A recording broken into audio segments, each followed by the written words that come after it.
श्री राधे राधे। भक्तों, श्रीमद् भगवद गीता भाव मंथन कार्यक्रम प्रारंभ किया जा रहा है। कल आप श्रवण कर रहे थे गीता जी के 12वें अध्याय का समापन। 12वें अध्याय का नाम भक्ति योग है, जिसमें प्रभु ने भक्ति के साधन पहले बताए थे और उन साधनों के बाद भक्ति का महान धन प्राप्त किए हुए महान जो भक्त हैं, उनके गुण लक्षण ये सब बताए। और प्रभु ने कहा ये भक्त मुझे बहुत प्रिय हैं, और आखिर में कहा कि जो मेरे द्वारा बताए हुए भक्ति के साधन हैं, जो श्रद्धायुक्त पुरुष मेरे परायण होकर इस धर्ममय अमृत को निष्काम प्रेम भाव से सेवन करते हैं, भक्त के गुणों को ग्रहण करते हैं, भक्ति के साधन करते हैं, वे भक्त मुझको अतिशय प्रिय हैं। अर्थात साधकों को भी भगवान ने बहुत प्रिय बताया है। और ये भी हम कह सकते हैं कि जो सिद्ध भक्त हैं, उन सबको प्रभु ने अपना प्रिय कहा, ये मुझे प्रिय है, ये मुझे प्रिय है। और आखिर में साधकों को भगवान ने कह दिया भक्तास्तेतीव में प्रिया। जो श्रद्धा पूर्वक भक्ति के साधन में लगे हुए, भक्त के गुण ग्रहण करते हुए साधना में जीवन को बिता रहे हुए मुझे बहुत प्रिय हैं। अर्थात सिद्धों से भी ज्यादा साधकों को प्रिय कह दिया प्रभु ने। इसका मतलब ये हुआ कि साधक को घबराने की आवश्यकता नहीं, प्रभु उनको संभालते रहते हैं। आखिरी श्लोक में भगवान ने यही कहा था, एतु धर्म्यामृतमिदं यथोक्तं पर्युपासते श्रद्धानां मत परमा भक्तास्तेतीव में प्रिया।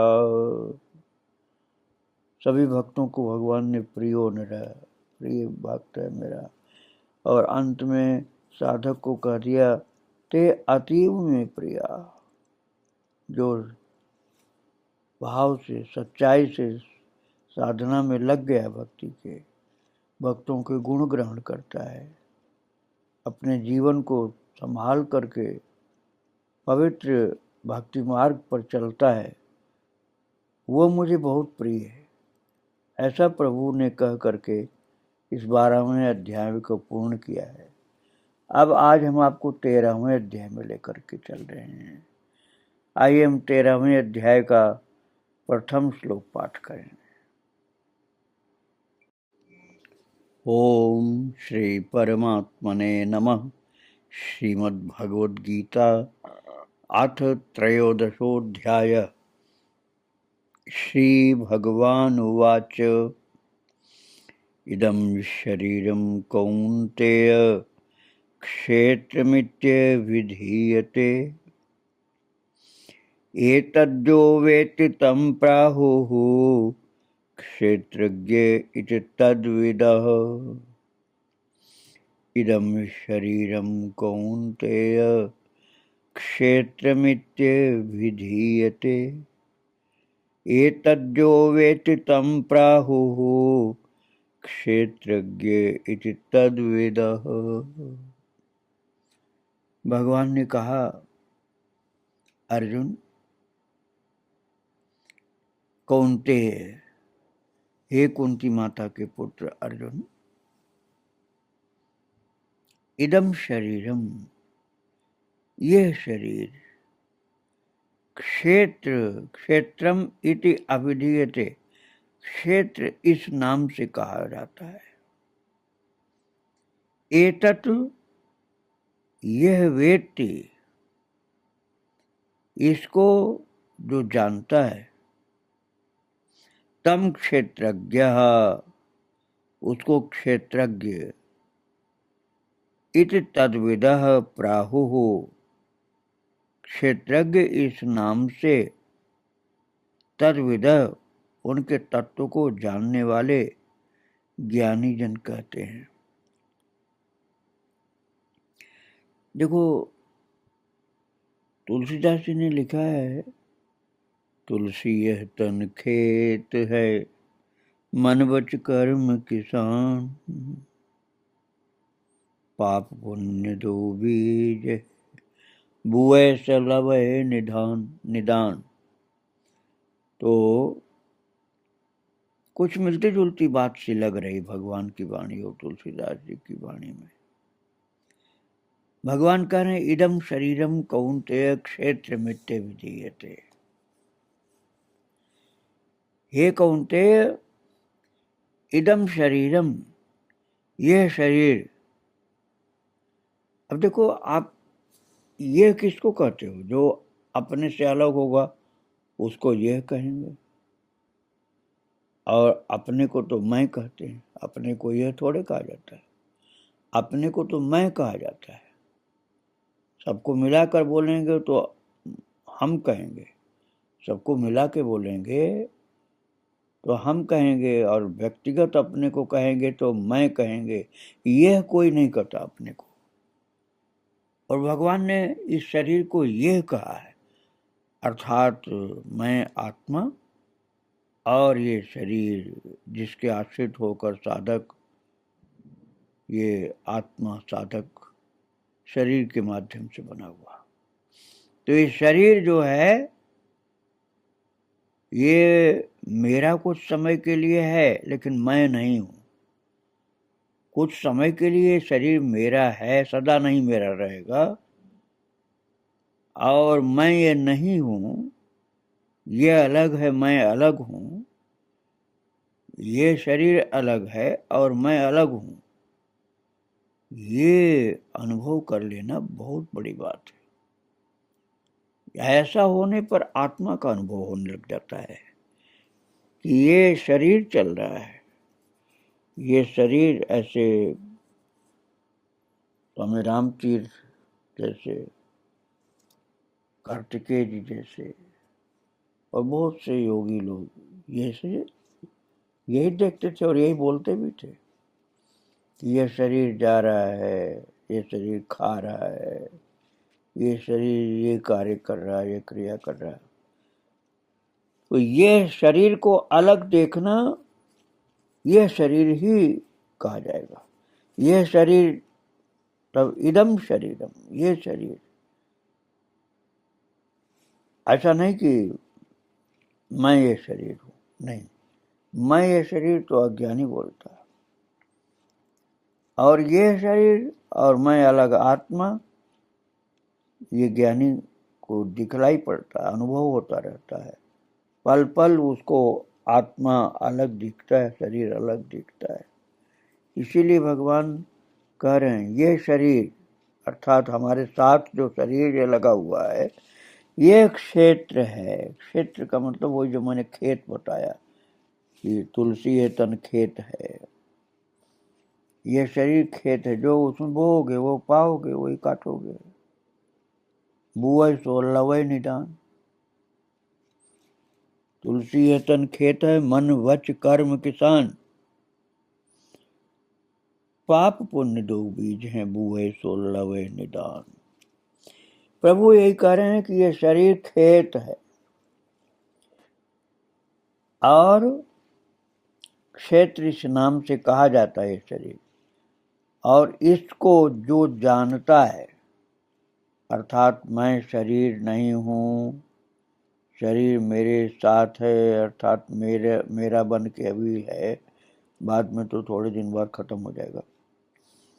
ये इसको ठीक से जानना हुआ। तो जो इसको जानता है कि ये शरीर है और ये आत्मा मैं अलग हूं, ये शरीर अलग है, जो ये जानता है उसको क्षेत्रज्ञ का इस नाम से तत्व को जानने वाले ज्ञानी जन कहते हैं। क्षेत्रज्ञ अर्थात खेत वाला, खेत का मालिक। क्षेत्र मतलब शरीर, क्षेत्र का मतलब हुआ शरीर। और क्षेत्रज्ञ का क्या मतलब हुआ? क्षेत्रज्ञ का मतलब है खेत को जानने वाला। क्षेत्रज्ञ जो इसको जानता है उसको क्षेत्रज्ञ इस नाम से उनके तत्व को जानने वाले ज्ञानी जन कहते हैं।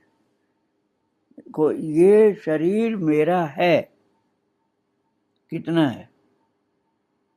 पूरा तो नहीं हो सकता है। पूरा तो कैसे हो सकता है? अरे कितने लोग इस शरीर को कहते हैं मेरा है? जहाँ पैदा हुआ है, वहाँ जिस माता के पेट से आया था वो माता इसको अपना कहती है, पिता अपने को अपना कहता है, भाई बंधु लोग अपना कहते हैं, ये मेरे हैं मेरे हैं मेरे हैं।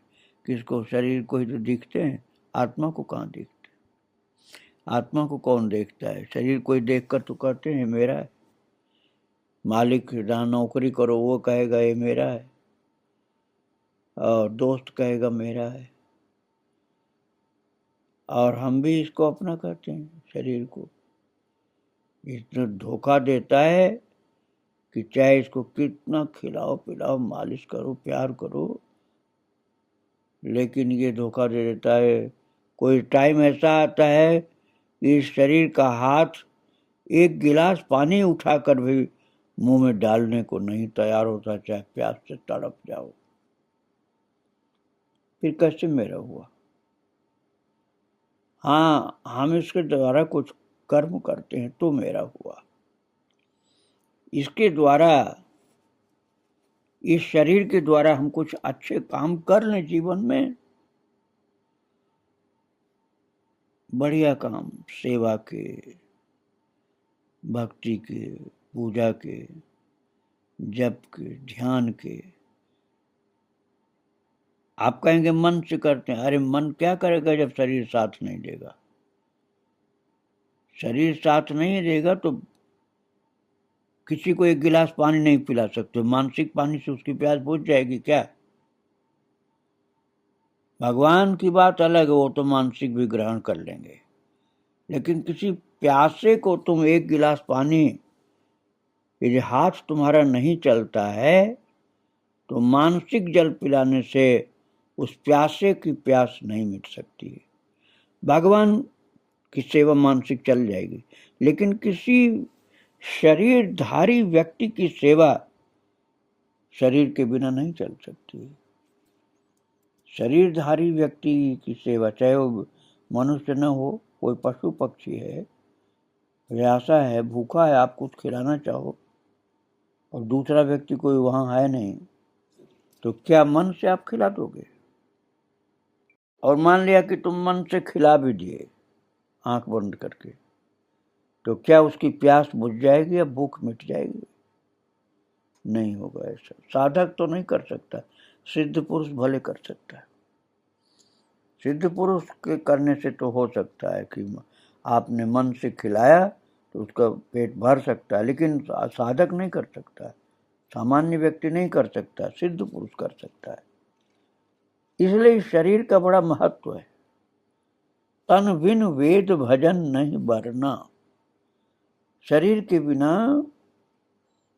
वेद ने भी भजन करने को नहीं बताया। इसलिए शरीर माध्यम खलु धर्म साधनम।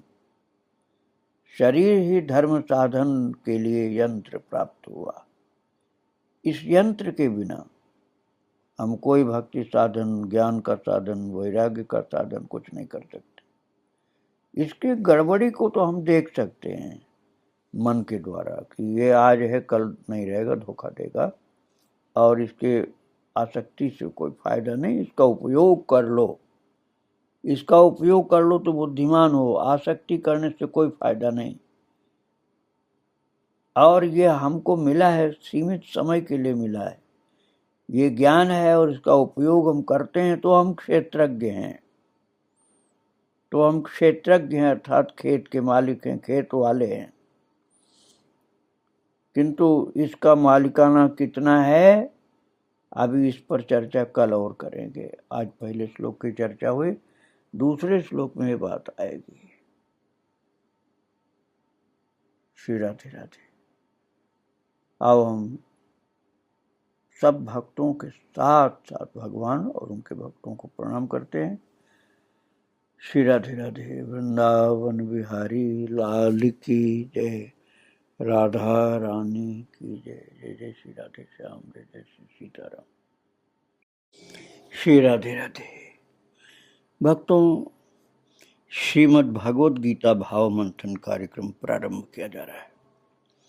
कल आप श्रवण कर रहे थे गीता जी के 13वें अध्याय के प्रथम श्लोक को, अर्थात पहले श्लोक को, जिसमें प्रभु ने कहा था अपने प्रिय भक्त शिष्य अर्जुन को कि अर्जुन, यह शरीर क्षेत्र इस नाम से कहा जाता है, और इसको जो जानता है उसको क्षेत्रज्ञ इस नाम से, उनके तत्व को जानने वाला ज्ञानी जन कहते हैं।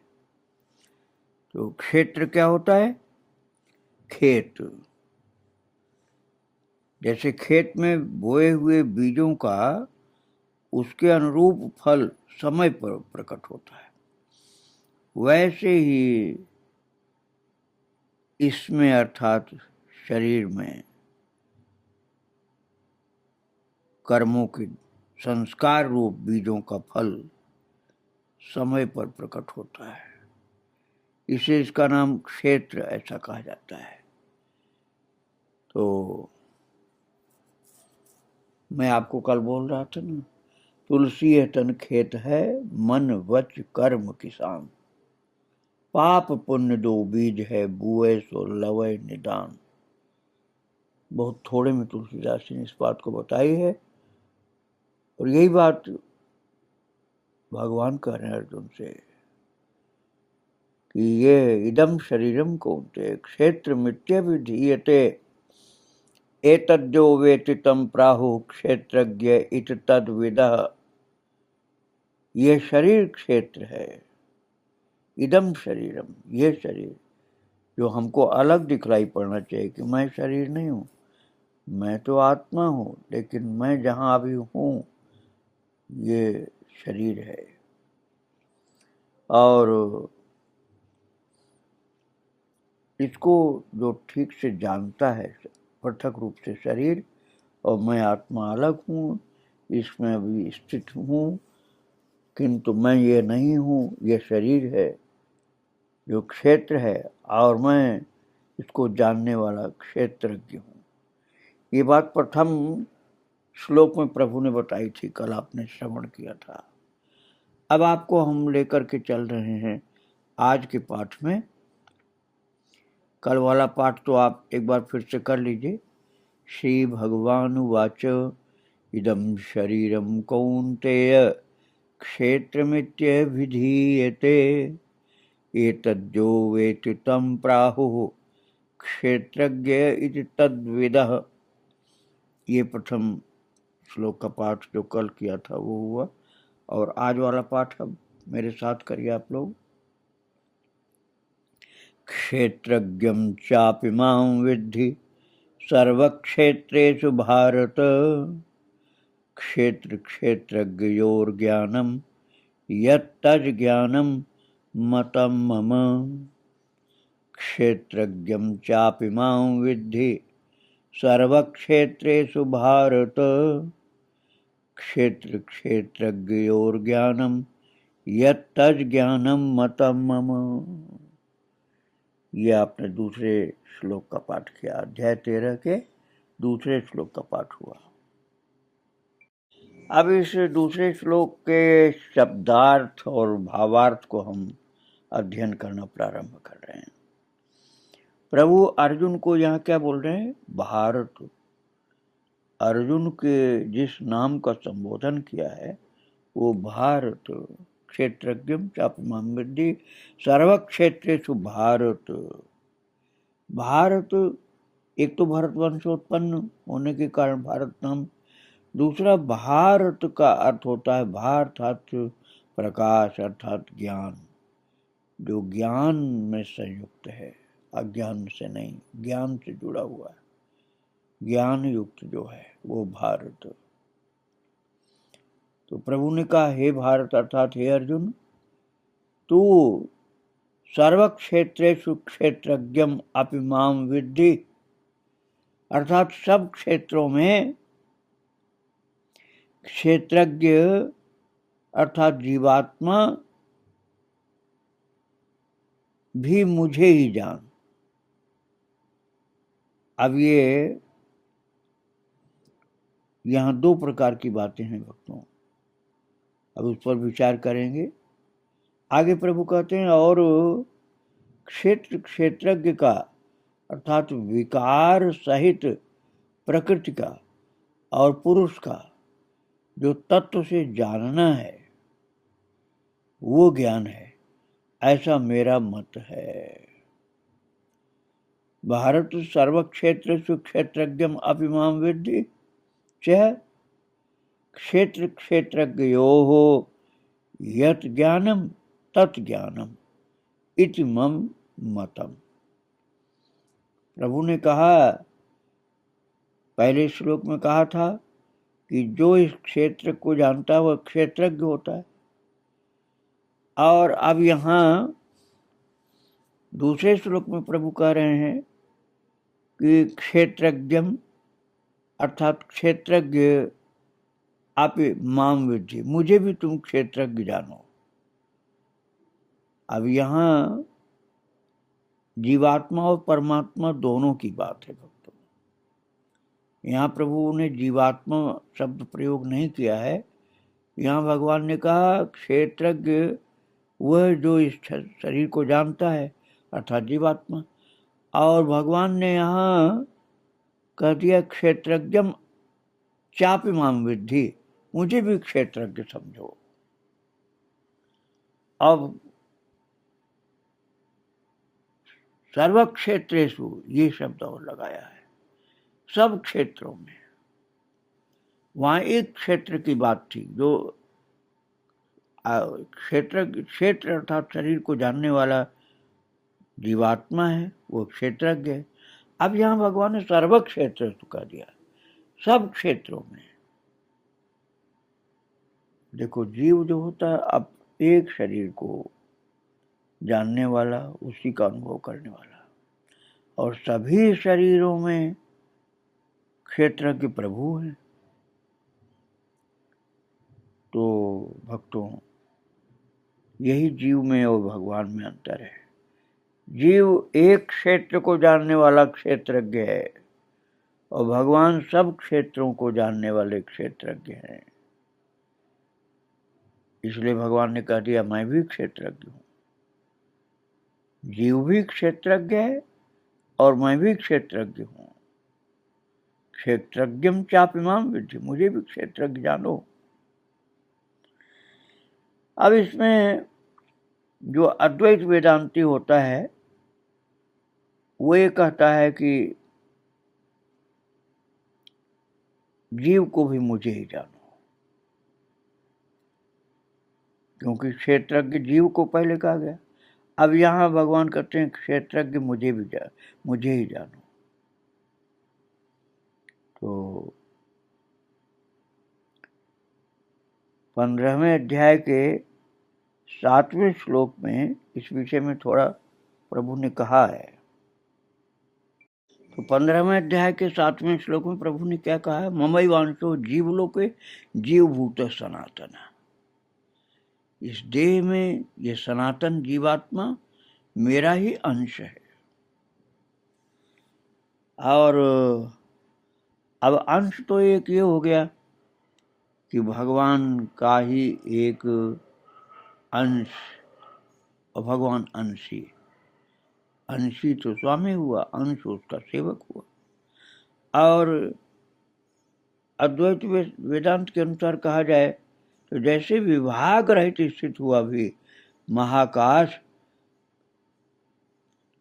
घटों में पृथक पृथक दिखलाई पड़ता है, वैसे ही सब भूतों में एक रूप से स्थित परमात्मा पृथक पृथक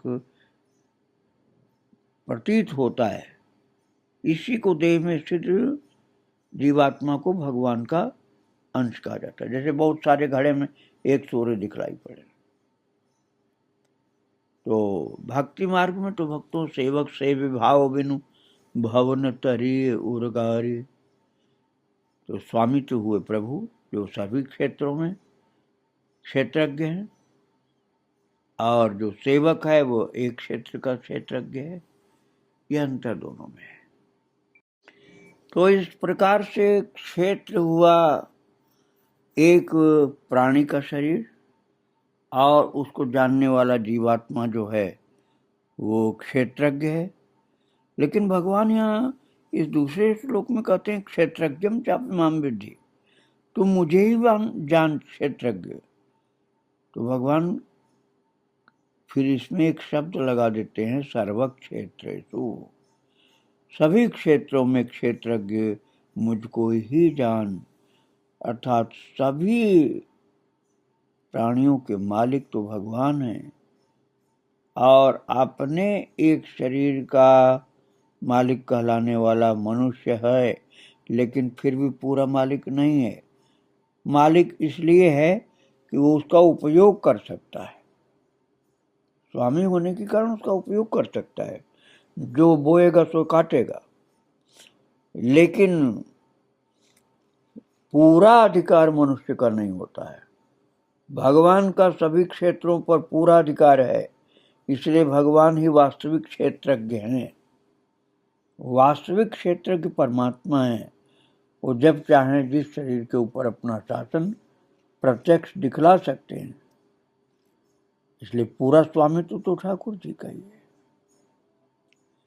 तो मनुष्य क्षेत्रज्ञ होते हुए भी आंशिक रूप से क्षेत्रज्ञ हुआ, संपूर्ण रूप से क्षेत्रज्ञ परमात्मा हुए। इसलिए भगवान ने कहा कि जीवात्मा क्षेत्रज्ञ है और मुझे भी क्षेत्रज्ञ जानो। फिर कहते हैं क्षेत्र क्षेत्रज्ञ का अर्थात विकार सहित प्रकृति का और पुरुष का क्षेत्र क्षेत्रज्ञो यत ज्ञानम तत् ज्ञानम इति मम मतम। प्रभु कहते हैं क्षेत्र क्षेत्रज्ञ का अर्थात विकार सहित प्रकृति का और पुरुष का जो तत्व से जानना है वो ज्ञान है, ऐसा मेरा मत है, ऐसा भगवान बोलते हैं। तो ज्ञान क्या हुआ? अंश जीव अंशी परमात्मा, इनका संबंध अर्थात संपूर्ण स्वामित्व भगवान का, आंशिक स्वामित्व जीव का, अपने शरीर तक सीमित है जीव का, और संपूर्ण शरीर सर्व क्षेत्रेषु सभी क्षेत्रों में संपूर्ण स्वामित्व भगवान का ही है। अब इसके लिए कोई कितना ही अपनी शक्ति बुद्धि लगा ले, कितना ही बड़ा कोई योगी हो जाए, कितना ही बड़ा ही कोई ज्ञानी हो जाए, तो योगी तो सबके ऊपर शासन नहीं कर सकता है। अब प्रभु तो परमात्मा है, इसलिए योगेश्वर भी कहे जाते हैं, क्योंकि सभी के ऊपर उनका स्वामित्व है। भक्त को अपने भगवान सर्वत्र दिखलाई पड़ सकते हैं। श्री राम मैं सब जग जानी, करूं प्रणाम जोर जुग पानी। ज्ञानी को ज्ञान की दृष्टि से भगवान दिखलाई पड़ सकते हैं, लेकिन वास्तविक बात यह है कि सभी क्षेत्रों के स्वामी एकमात्र ईश्वर हैं, सभी क्षेत्रों के स्वामी, और जीव अपने एक क्षेत्र का स्वामी है। ये दोनों में अंतर है। इसलिए भगवान ने जीव के लिए सर्व क्षेत्रेषु नहीं कहा, ये कह दिया ये शरीर क्षेत्र है और उसको जानने वाला क्षेत्रज्ञ है। इदम शरीरम कौन्तेय क्षेत्रमित्य विधीयते एतद्यो वेति तम प्राहु क्षेत्रज्ञ तद्विद, पहले श्लोक में। और दूसरे श्लोक में प्रभु कहते सर्व क्षेत्रेषु, सभी क्षेत्रों का क्षेत्रज्ञ मैं हूं, अर्थात सभी प्राणियों का वास्तविक स्वामित्व भगवान के ही पास है। सरल अर्थों में समझने के लिए आप ये समझिए कि जैसे किसान अपने खेत का मालिक होता है, लेकिन सभी खेतों का मालिक गवर्नमेंट होती है, सरकार होती है। इससे कुछ समझ में आ जाएगी बात कि आप केवल एक खेत के अर्थात अपने शरीर के ही उपयोग करने के लिए स्वतंत्र है, लेकिन संपूर्ण स्वामित्व तो भगवान का ही है। तो ये दूसरे श्लोक की चर्चा की गई। आगे तीसरे श्लोक की चर्चा कल की जाएगी। अब प्रभु को और उनके सब भक्तों को प्रणाम करके यहीं विराम दे रहा हूँ। श्री राधे राधे, जय जय श्री राधे। वृंदावन बिहारी लाल की जय, राधा रानी की जय। श्री राधे राधे, श्री राधे राधे। भक्तों, श्रीमद् भगवद गीता भाव मंथन कार्यक्रम प्रारंभ किया जा रहा है।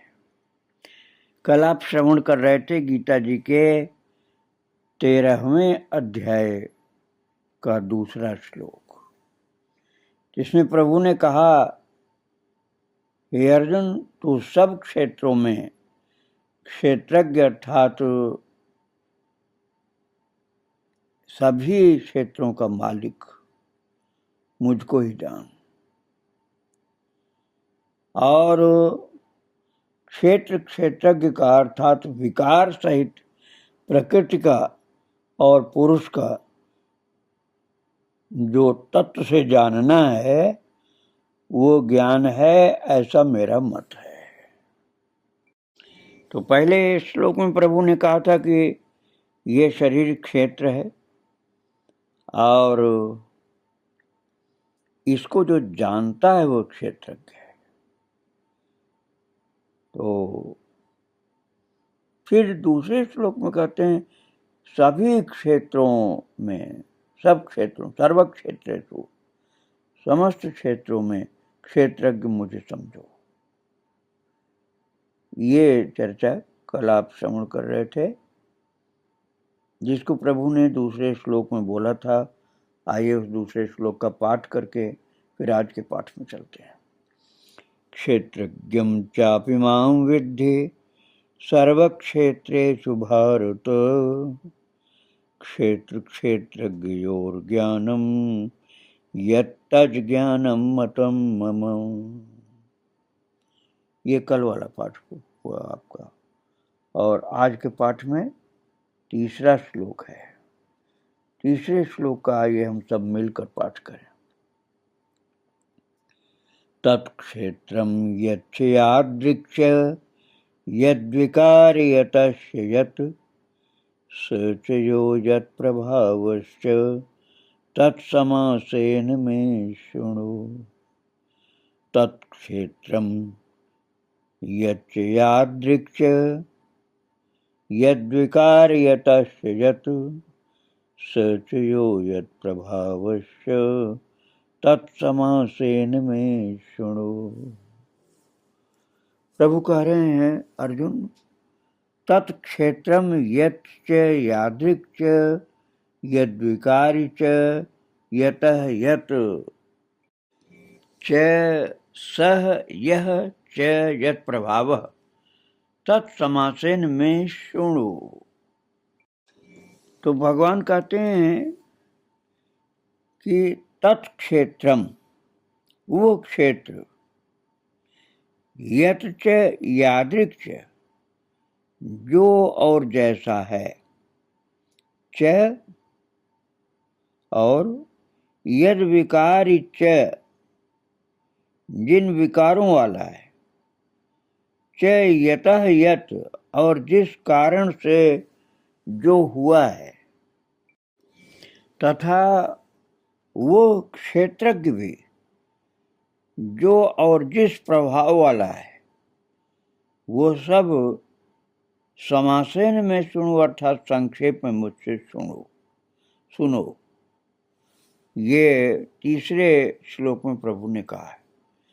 आइए अब हम चौथे श्लोक का पाठ करते हैं।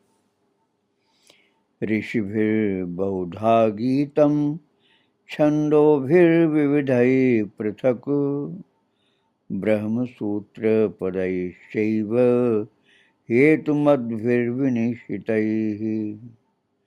ऋषिभिर्बहुधा गीतम छन्दोभिर्विविधैः पृथक् ब्रह्मसूत्रपदैश्चैव हेतुमद्भिर्विनिश्चितैः।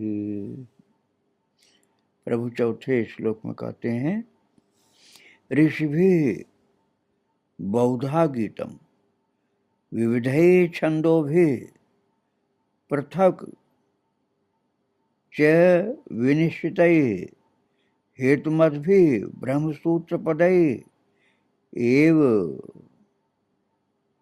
गीतम।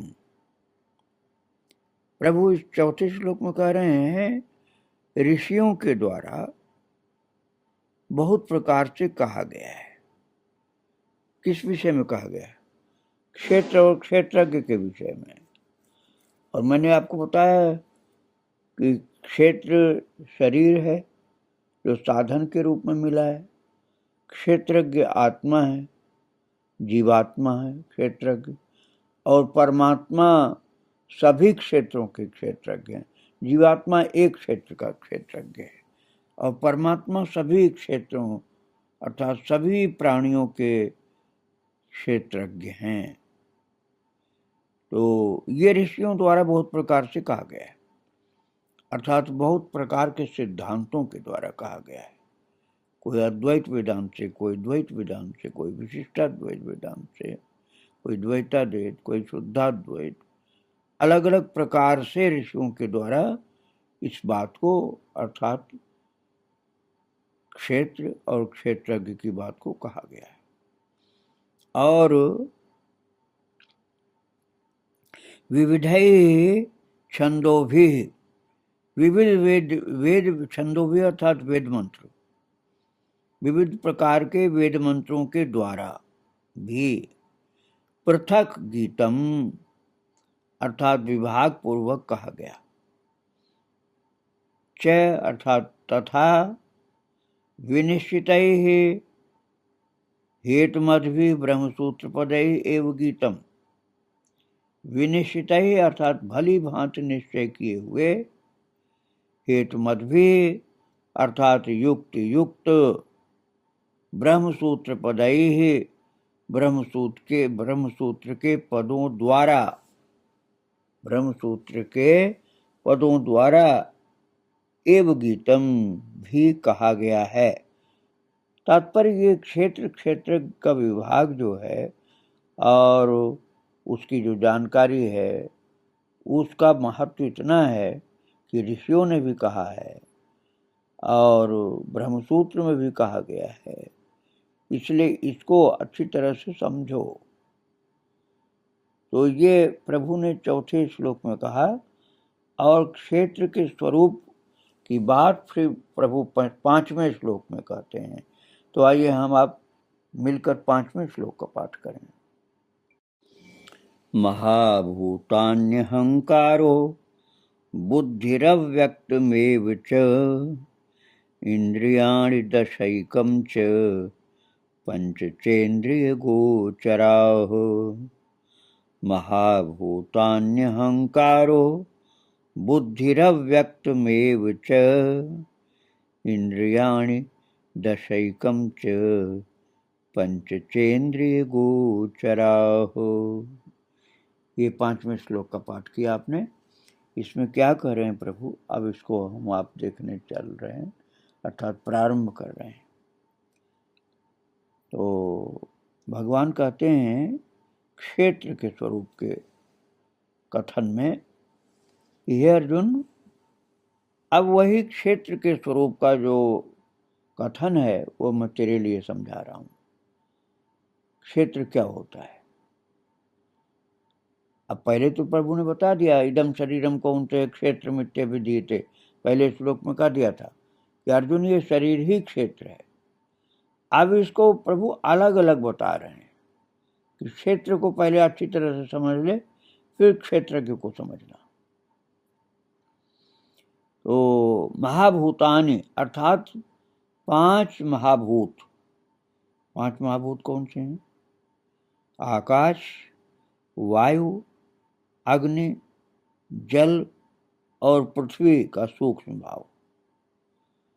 ये वायु, अग्नि, जल, आकाश और पृथ्वी, ये पांचों मिलकर के पंचभूत, पंच महाभूत कहलाते हैं।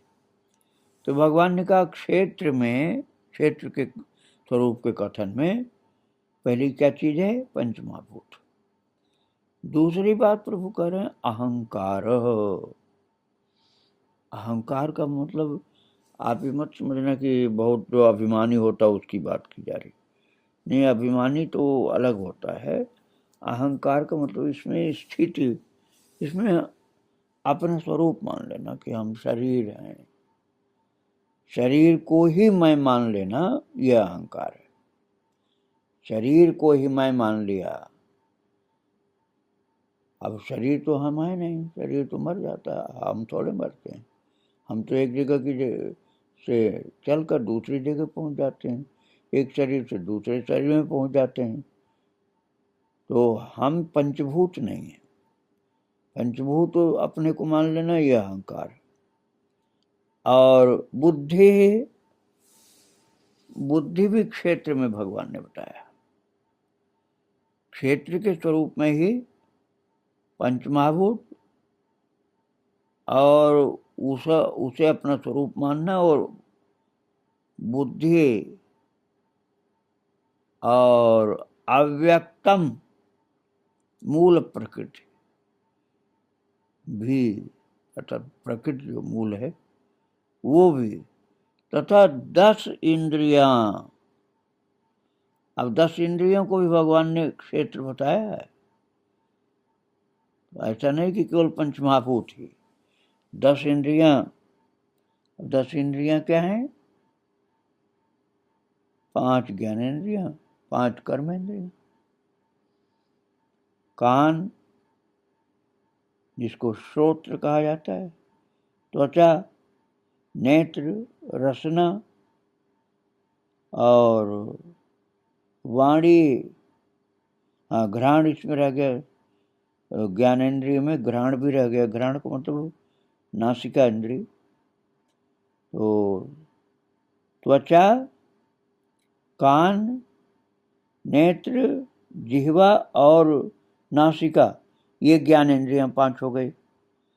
और वाक अर्थात वाणी, हाथ, पैर, मूत्रेंद्रिय और गुदा, ये हो गए 5 कर्मेंद्रिय।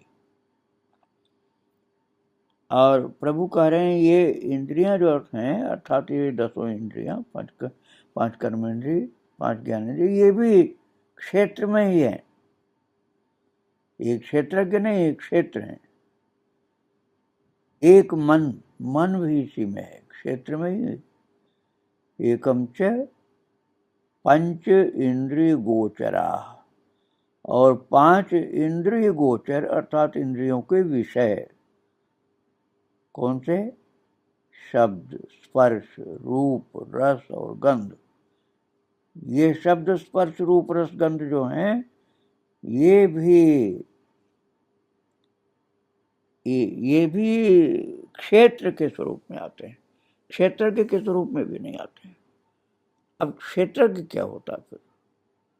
क्षेत्रज्ञ होता है आत्मा। क्षेत्रज्ञ होता आत्मा। और क्षेत्र में ये सब आ गया। क्या क्या आ गया? एक तो पंचमहाभूत अर्थात छिट जल पावक गगन समीरा, और मन, बुद्धि, चित्त और अहंकार, ये भी आ गया, जिसको अंतःकरण कहा जाता है। मन बुद्धि चित्त अहंकार ये भी आ गया क्षेत्र में ही।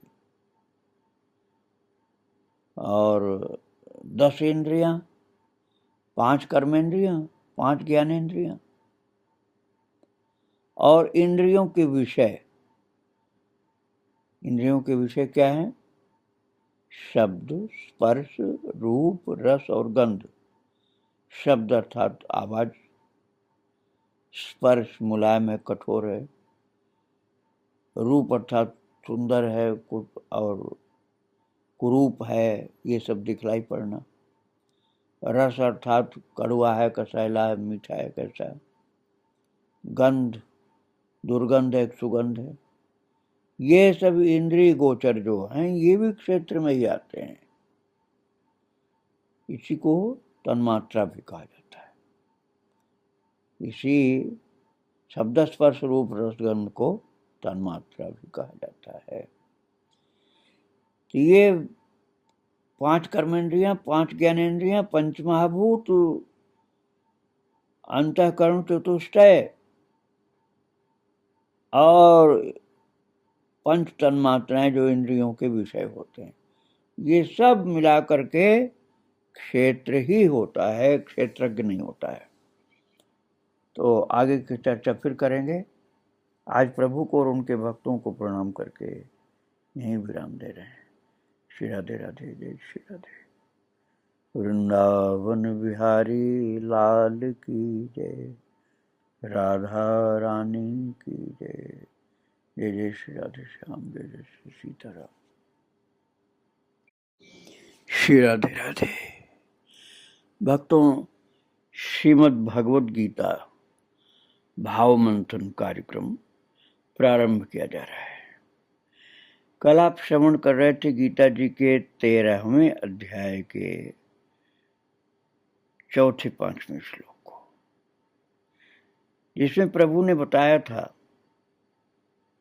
कि क्षेत्र, जिसको पहले भगवान ने कहा था इदम शरीरम क्षेत्र, तो इदम शरीरम कौन्तेय क्षेत्र मित्ते विधीयते। हे कुंती पुत्र अर्जुन, यह शरीर ही क्षेत्र है और इसको जानने वाला क्षेत्रज्ञ जीवात्मा होता है। तो उस क्षेत्र का, जो शरीर को क्षेत्र प्रभु ने बताया, उसके स्वरूप का वर्णन भगवान ने किया कि 5 महाभूत अहंकार, बुद्धि और मूल प्रकृति तथा 10 इंद्रियां, 1 मन और 5 इंद्रियों के विषय, ये सब मिला करके क्षेत्र का स्वरूप होता है। इसको भगवान ने कहा था अपने दिव्य शब्दों में, महाभूतान्यहंकारो बुद्धिरव्यक्तमेव च इंद्रियाणि दशैकं च पंचचेन्द्रियगोचराः। महाभूतान्यहंकारो बुद्धिरव्यक्तमेव च इंद्रियाणि दशैकं च पंचचेन्द्रियगोचराः। ये 5वां श्लोक है जिसका अध्ययन आप कल कर चुके हैं। अब हम आज के पाठ में आपको लेकर चल रहे हैं। आज का पाठ है 6ठा श्लोक। तो आइए हम सब मिल करके 6ठे श्लोक का पाठ करें।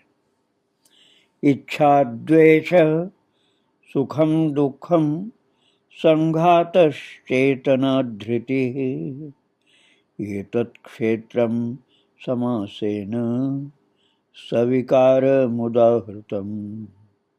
इच्छा द्वेषः सुखम दुखम संघातश्चेतना धृतिः एतत् क्षेत्रं समासेन सविकारमुदाहृतम्। प्रभु ने 6ठे श्लोक में क्षेत्र के विकारों का कथन किया है। क्षेत्र का स्वरूप पहले आपने सुन लिया, शरीर जिसको मिलकर के शरीर बनता है। अब क्षेत्र का विकार क्या होता है उसको प्रभु बता रहे हैं।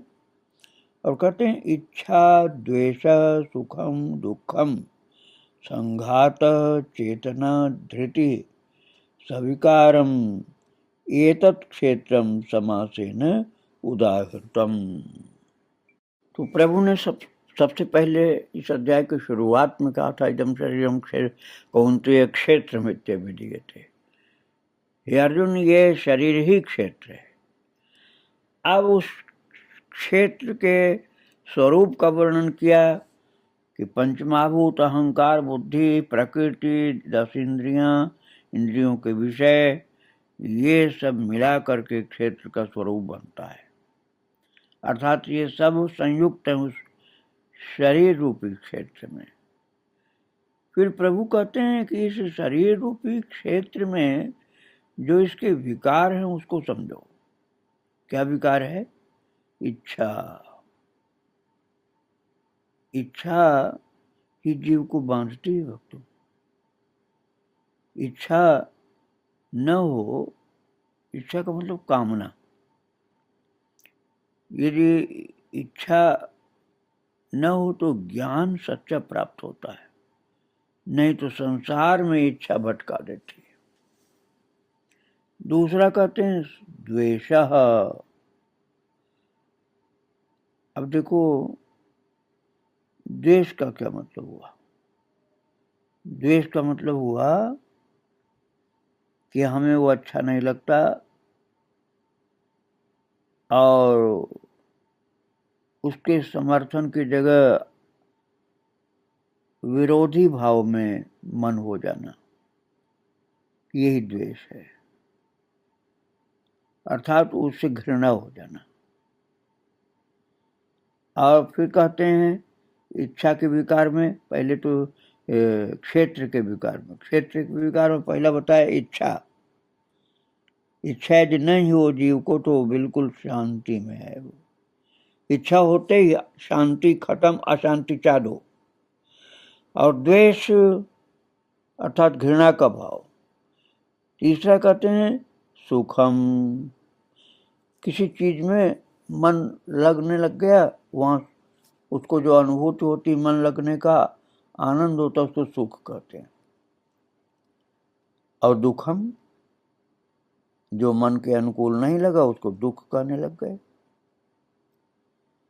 संघात, स्थूल देह का पिंड, ये जो शरीर है ना,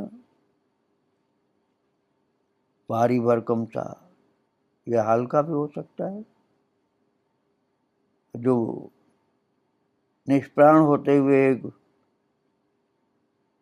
भारी सा मिट्टी का टुकड़ा हो जाता है, जिसको मिट्टी मिट्टी सब कहते हैं। फिर मिट्टी पड़ी है, ले जाओ, मिट्टी पड़ी है।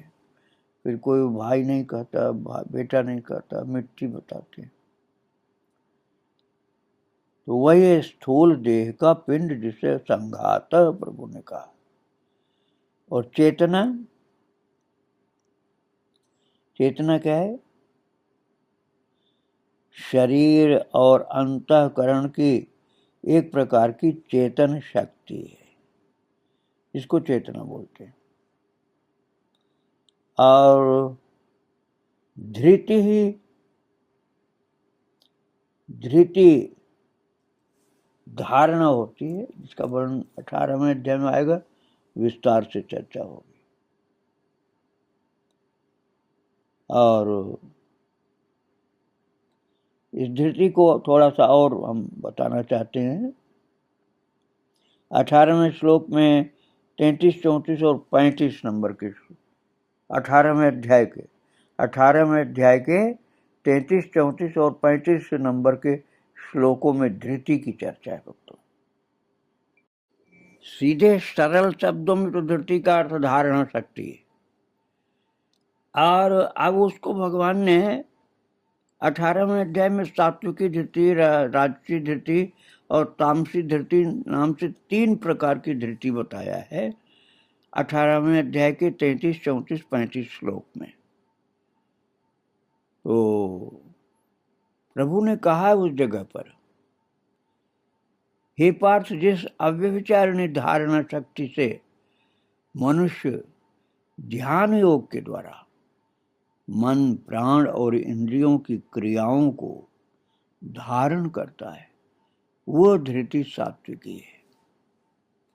और हे अर्जुन, फल की इच्छा वाला मनुष्य जिस धारण शक्ति के द्वारा अत्यंत आसक्ति से धर्म, अर्थ और काम को धारण करता है, वो धारणा शक्ति राजसी है। और दुष्ट बुद्धि वाला मनुष्य, दुर्मेधा दुष्ट बुद्धि वाला मनुष्य जिस धारण शक्ति के द्वारा निद्रा, भय, चिंता और दुख को तथा उन्मत्तता को भी नहीं छोड़ता, अर्थात धारण किए रहता है, वो धारण शक्ति तामसी है। इसी को धृति कहा जाता है। भक्तों, 3 प्रकार की धृति भगवान ने कहा है 18वें अध्याय में 33, 34, 35 श्लोक में।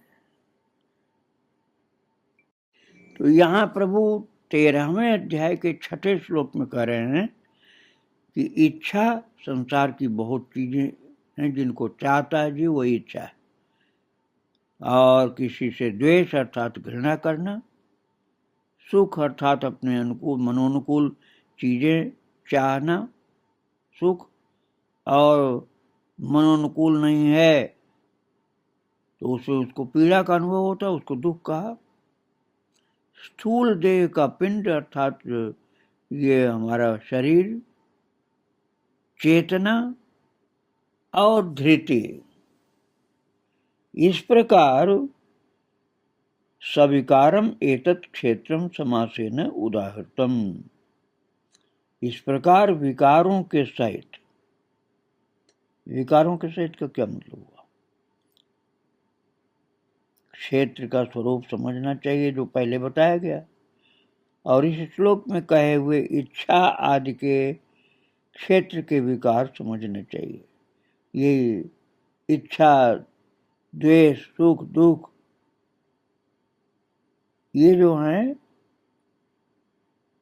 ये इसके विकार हैं।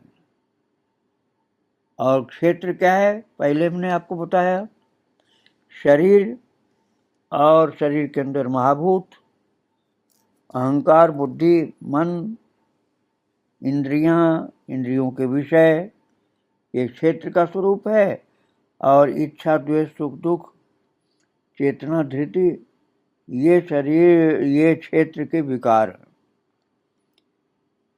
तो ये भगवान ने बतलाया क्षेत्र का स्वरूप और क्षेत्र का विकार। तो ये हमने अध्ययन किया 13वें अध्याय के 6ठे श्लोक का। आइए अब हम 7वें श्लोक का पाठ करें। अमानित्व मदम्भित्व महिंसा क्षान्तिरार्जवम् आचार्योपासनं शौचं स्थैर्यमात्म विनिग्रह। अमानित्व मदम्भित्व महिंसा क्षान्तिरार्जवम् आचार्योपासनं शौचं स्थैर्यमात्म विनिग्रह। ये 7वें श्लोक का पाठ आपने किया। इसमें प्रभु ज्ञान के साधन में क्या क्या गुण होते हैं, क्या क्या करना चाहिए, इस विषय की बात कर रहे हैं, जिससे ज्ञान हमारे अंदर प्रकट हो और टिक भी जाए। तो इसमें 7वें श्लोक में प्रभु कह रहे हैं अमानित्वम, अदम्भित्वम, अहिंसा, क्षांति, आर्जवम, आचार्योपासनम, शौचम, स्थैर्यम, आत्म विनिग्रह। ये क्या है? ये ज्ञान के साधन है। इसको आगे चल के प्रभु ज्ञान ही बताएंगे। ज्ञान के साधन में जो प्रभु शब्द प्रयोग किए हैं बताने में, वो आप सुन रहे हैं अमानित्वम, अर्थात श्रेष्ठता के अभिमान का अभाव, अर्थात हम बहुत बड़े हैं, हमारे अंदर बड़ी श्रेष्ठताएं हैं, ये अपने लिए जो नहीं सोचता है वो अमानी है। अर्थात सम्मान का अभिलाषी नहीं। अदम्भित्वम अर्थात बनावट करना, दंभ करना, जो हम नहीं उसको दिखाने की कोशिश करना, ये दिखावा करना, इसी को दंभ का आचरण कहा जाता है। अदम्भित्वम अर्थात दंभ न करना, दिखावा नहीं करना, ये जो है ज्ञान का साधन है। दंभ दिखावा नहीं करना, मान सम्मान नहीं चाहना, दंभ दिखावा नहीं करना। फिर कहते हैं अहिंसा अर्थात किसी भी प्राणी को किसी प्रकार भी न सताना, मन से नहीं, वाणी से नहीं, शरीर से, कैसे भी किसी को दुख नहीं देना, यह अहिंसा है। शांति का तात्पर्य क्षमा भाव। हमको किसी ने पीड़ित किया और हम उसके लिए मन में क्षमा कर दिए, बदला नहीं लेना चाहिए, एक क्षमा है। और आर्जवम क्या है? मन वाणी आदि की सरलता, जैसा है वैसा साफ रहना, बनावट नहीं करना, ये सरलता है, कपट छल नहीं करना। और आचार्योपासनम अर्थात श्रद्धा भक्ति सहित गुरु की सेवा। शौचम अर्थात बाहर भीतर की शुद्धि। स्थैर्यम अर्थात अंतःकरण की स्थिरता। और आत्मविनिग्रह अर्थात मन इंद्रियों सहित शरीर का निग्रह। तो शौच अर्थात पवित्रता क्या है? सत्यता पूर्वक शुद्ध व्यवहार से द्रव्य की और उसके अन्न से आहार की तथा यथा योग्य बर्ताव से आचरणों की और जल मृत्तिका आदि से शरीर की शुद्धि, बाहर की शुद्धि कहते हैं। तथा राग द्वेष और कपट आदि विकारों का नाश होकर अंतःकरण स्वच्छ हो जाए, इसको भीतर की शुद्धि कहा जाता है।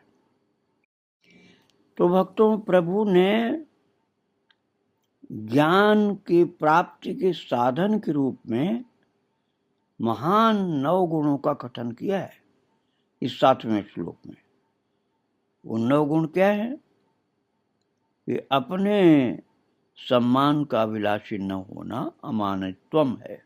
अमानित्वम अर्थात मान न चाहे, सम्मान न किया, भूखा प्यासा न हो, सम्मान की इच्छा ही नहीं हो कि हमारा कोई सम्मान करे। दूसरा है दंभ का आचरण न करना, अदम्भित्वम, दंभ अर्थात बनावट, ढोंग नहीं करना। तीसरा है अहिंसा, किसी को भी, किसी प्राणी को कैसे भी मन वाणी शरीर से कैसे भी सतावे नहीं, ये अहिंसा है। 3 हो गया। चौथा है शांति अर्थात क्षमा भाव रखना, किसी से बदला नहीं लेना, गलती किया है मन से उसको माफ कर देना, ये चौथा हुआ। और 5वां हुआ आर्जवम, मन वाणी आदि की सरलता, बिल्कुल सरल स्वभाव मन वाणी शरीर से, ये हो गया 5वां। और छठा है आचार्योपासनम अर्थात श्रद्धा भक्ति सहित गुरु की सेवा। शौचम अर्थात बाहर भीतर की शुद्धि, जो मैंने अभी आपको बताया कि बाहर की शुद्धि शरीर की है और भीतर की शुद्धि मन की है। और स्थैर्यम अर्थात अंतःकरण की स्थिरता, मजबूती, दृढ़ता, घबराना नहीं। और ये हुआ कितने? सम्मान नहीं चाहना 1, दंभ नहीं करना 2, हिंसा नहीं करना 3, क्षमा भाव 4, आर्जवम अर्थात मन वाणी की सरलता 5, छठा हुआ गुरुदेव की सेवा करना श्रद्धा भक्ति के साथ, 7वां हुआ मन बाहर भीतर की शुद्धि, 8वां हुआ अंतःकरण की स्थिरता, अंतःकरण की स्थिरता अर्थात घबराना नहीं। और 8वां ये हुआ। 9वां हुआ आत्म विनिग्रह, अर्थात मन इंद्रियों सहित शरीर का निग्रह। निग्रह का मतलब कंट्रोल करना, संयम करना, मन और इंद्रियों सहित शरीर का संयम करना, ये जो है नवा है। तो ये नव गुणों के द्वारा भगवान कहते हैं कि ज्ञान का साधन होता है। इसको करे तो ज्ञान का साधन होगा, और इसको नहीं करो, इसको उल्टा करो तो अज्ञान बढ़ेगा। तो ये प्रभु ने 7वें श्लोक में कहा है। आगे की चर्चा कल की जाएगी। श्री राधे राधे। संपूर्ण भक्तों के साथ साथ अर्थात भगवान को और उनके सब भक्तों को बारंबार प्रणाम। श्री राधे राधे, जय श्री राधे राधे। वृंदावन बिहारी लाल की जय, राधा रानी की जय। जय जय श्री राधे श्याम, जय सीताराम।